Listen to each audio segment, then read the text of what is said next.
નમસ્કાર વિદ્યાર્થી મિત્રો, લક્ષમ એકેડેમીની યુટ્યુબ ચેનલ પર હું ભાવિન રમાણી આપ સૌનું હાર્દિક સ્વાગત કરું છું. તો આજે આપણે વાત કરવાના છે બાળકો લેબ ટેકનિશિયનની ભરતી વિશે, હે ને, કે ભાઈ સિલેબસ શું હશે, કઈ રીતે હશે. તો આપણને ખબર જ છે એમ કે ભાઈ લેબ ટેકનિશિયનમાં કેટલી જગ્યા આવેલી છે, તો કે 108 જગ્યા આવેલી છે. બરાબર, ફોર્મ ભરવાના સ્ટાર્ટ થઈ ગયા છે 29 તારીખથી. બરાબર, ક્યાં સુધી ફોર્મ ભરાશે, તો કે 20/5/2026 સુધી ફોર્મ ભરાશે. ડન થાય છે. ઓકે, એની આપણે વાત કરી તો ક્વોલિફિકેશનની વાત કરી તો એની અંદર આપણે જોઈ કે ભાઈ બેચલર ડિગ્રી તમારી કેમિસ્ટ્રીમાં હોય, માઇક્રોબાયોલોજીની અંદર હોય, બાયોકેમિસ્ટ્રીમાં હોય અને બાયોટેકનોલોજીમાં હોય. સાથે સાથે DMLT કે MLT બરાબર જેવા તમે ટેકનિકલ કોર્સ કરેલા હોય તો તમે આ ભરતીની અંદર ફોર્મ ફિલઅપ કરી શકશો. આમાં મેલ કે ફિમેલની વય મર્યાદાની વાત કરીએ તો 36 વર્ષ સુધી છે. 36 વર્ષથી નીચેના જેટલા પણ લોકો છે એ આમાં ફોર્મ ભરી શકશે. ડન થાય. સિલેબસની વાત કરીએ આપણે તો ભાઈ આનો જીકે છે એ 35 માર્કનું છે. જીકે છે એ કેટલા માર્કનું છે? 35 માર્કનું છે. બરોબર, જીકે 35 માર્કનું છે. મેથ્સ અને રીઝનિંગ તમારું 25 માર્કનું છે. ગુજરાતીની વાત કરું તમારું, બરોબર, તો તમારું એ છે 20 માર્કનું. અને ઇંગ્લિશની વાત કરું હું તમારી તો એ છે પણ 20 માર્કનું. બરાબર છે. ટોટલ આપણે વાત કરીએ તો 100 માર્ક્સ જેવા આના થઈ જાય. બરાબર, હે ને. બાકીના જે 100 માર્ક છે, ટોટલ 200 માર્કની તમારી એક્ઝામ છે. બાકીના 100 માર્ક છે એ બધો ટેકનિકલ પોર્શનનો છે. એનો છે ટેકનિકલ પોર્શન. બરાબર થાય. જો GK 35 mark, maths reasoning 25 mark, બરાબર, 60 માર્ક, 40 માર્ક બીજા, 100 માર્ક ઇંગ્લિશ ગુજરાતી જીકે અને મેથ્સ રીઝનિંગ અને 100 માર્ક તમારા છે ટેકનિકલ પોર્શનના.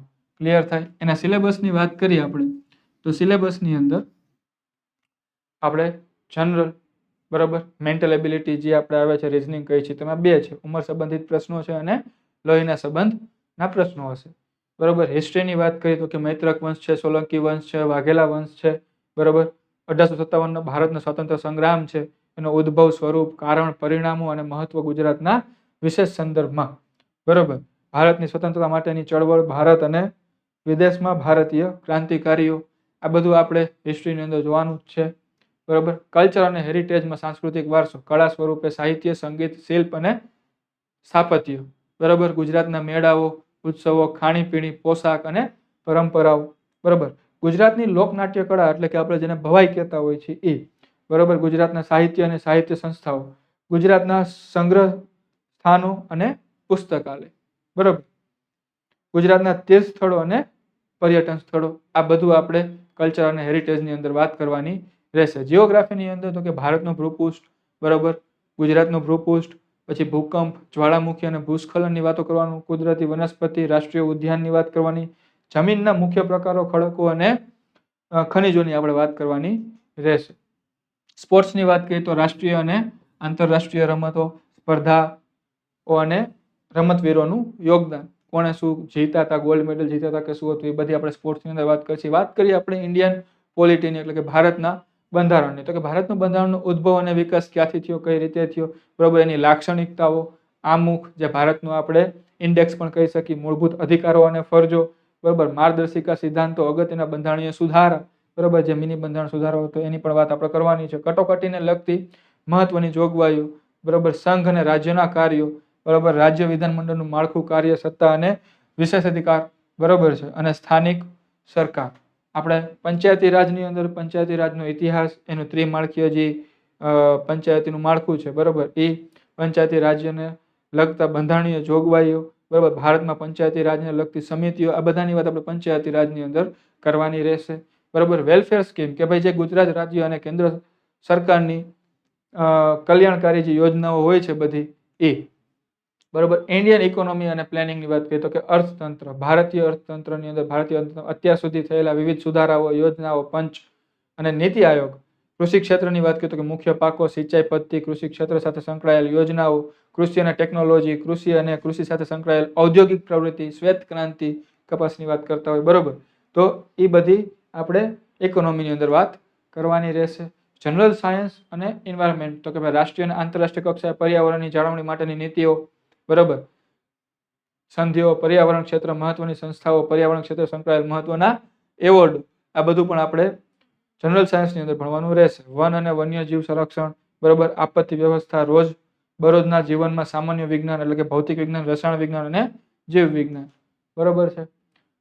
ચાલો પછી કરંટ અફેરની વાત કરીએ તો છેલ્લા 6 કે મહિના કે 9 મહિનાનું કરંટ અફેર આપણે ભણવાનું છે. ગુજરાતીની અંદર સિલેબસમાં વાત કરીએ તો રૂઢિપ્રયોગ છે, કહેવતનો અર્થ, સમાસ, વિગ્રહ કરી અને તેની ઓળખ, છંદ, અલંકાર, શબ્દ સમૂહ માટે એક શબ્દ, જોડણી શુદ્ધિ, લેખન શુદ્ધિ, ભાષા શુદ્ધિ અને સંધિ જોડો કે સંધિ છોડો, સમાનાર્થી શબ્દો, વિરુદ્ધાર્થી શબ્દ. આ બધું તમારે ગુજરાતીની અંદર આવેલું છે. બરાબર છે, ક્લિયર થાય.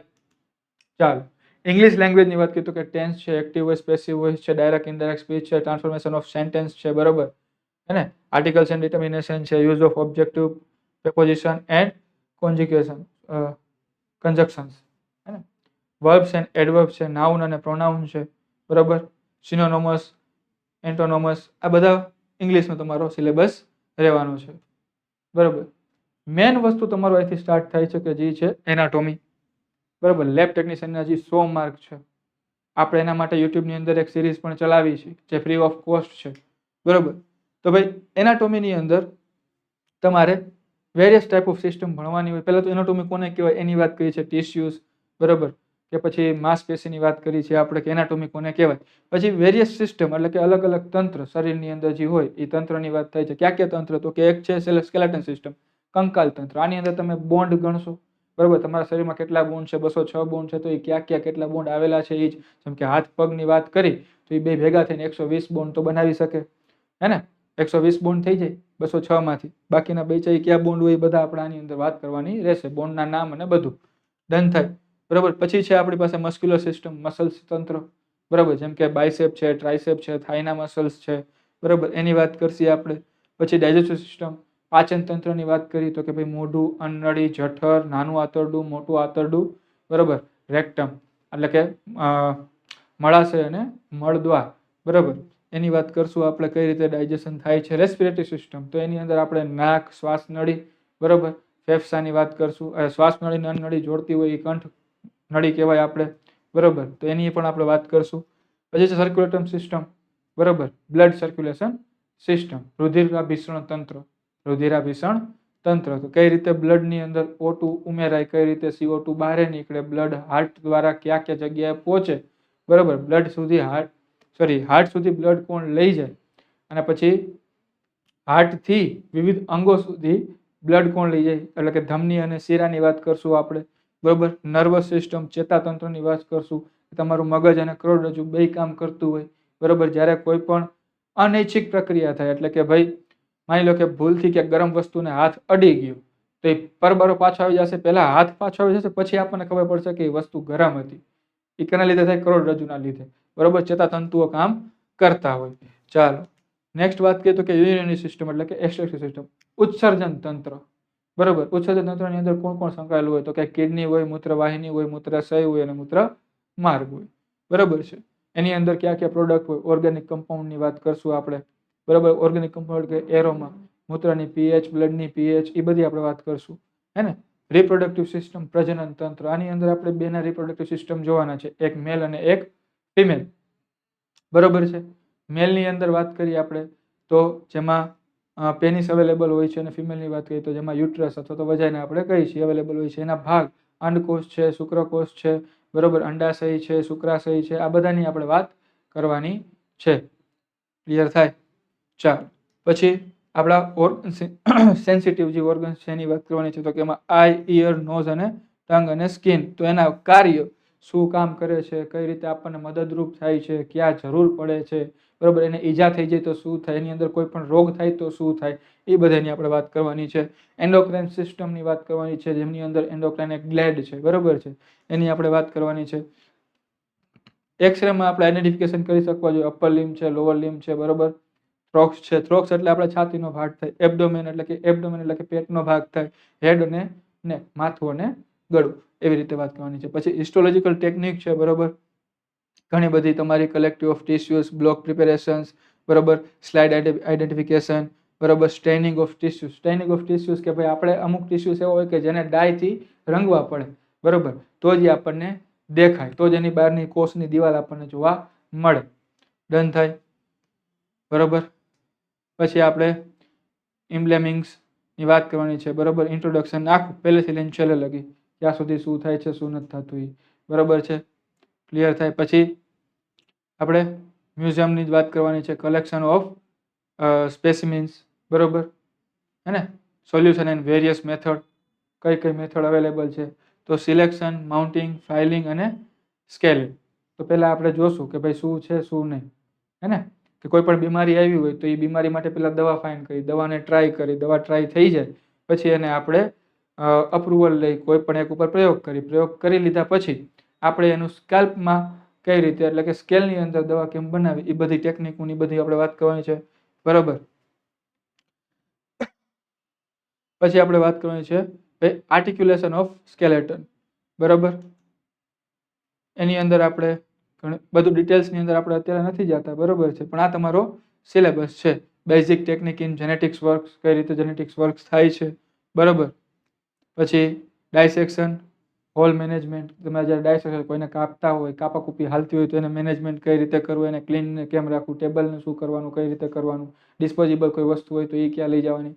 પછી આપણે એનાટોમી પૂરું થાય પછી આવે આપણે ફિઝિયોલોજી. ફિઝિયોલોજીની અંદર બ્લડ, બરાબર.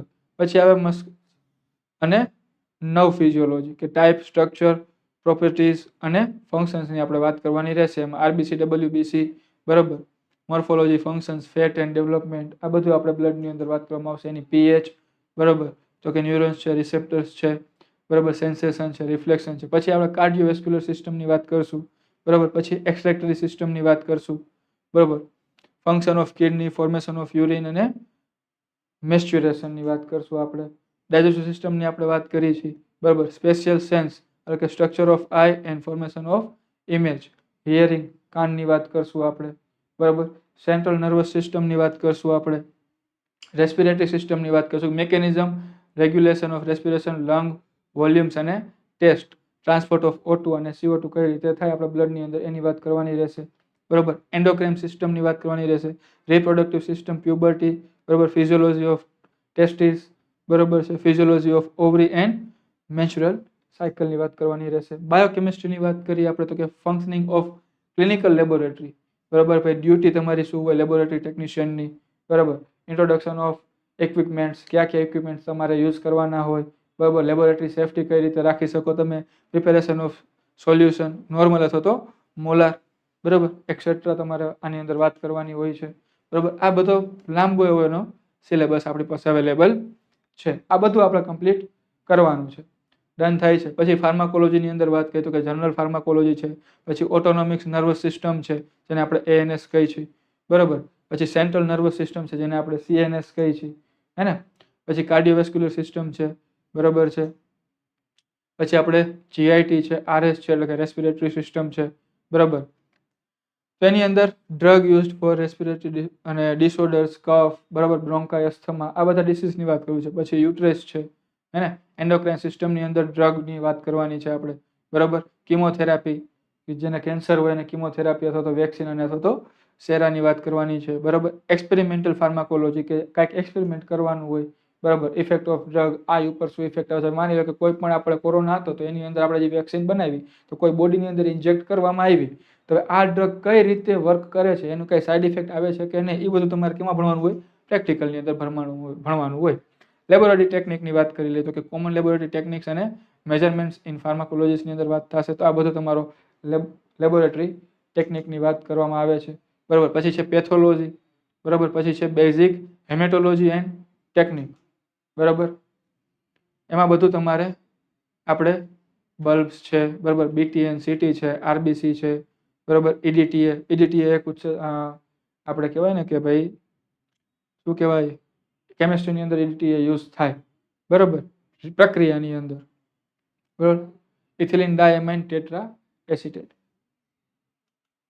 4 એક્ઝામિનેશન ઓફ યુરિન, આપણે જે યુરિન ટેસ્ટ કરી છે એનું એક્ઝામિનેશન, કલેક્શનની બધું, બરાબર. એક્ઝામિનેશન ઓફ સ્ટૂલ કઈ રીતે કરવું એની વાત કરવાની રહેશે, બરાબર. પછી બેઝિક હેમેટોલોજીસ ઓફ ટેકનિકની વાત કરવાની રહેશે. બેઝિક ટેકનિક ઇન સાયટોલોજીની વાત કરવાની રહેશે, બરાબર. ઓટોપ્સી છે, પછી માઇક્રોબાયોલોજીની અંદર આ બધા પાર્ટ આપણે કવર કરવાના રહેશે, હે ને. આ તમારો આખો સિલેબસ, આ જે 100 માર્કનો સિલેબસ છે એ થોડોક લેન્ધી સિલેબસ છે, બરાબર છે. તો રેગ્યુલર આમાં ડે ટુ ડે વર્ક કરવાની તમારે જરૂર રહેશે. બરાબર છે. ચાલો, હે ને? આ બધું તમારો સિલેબસ છે.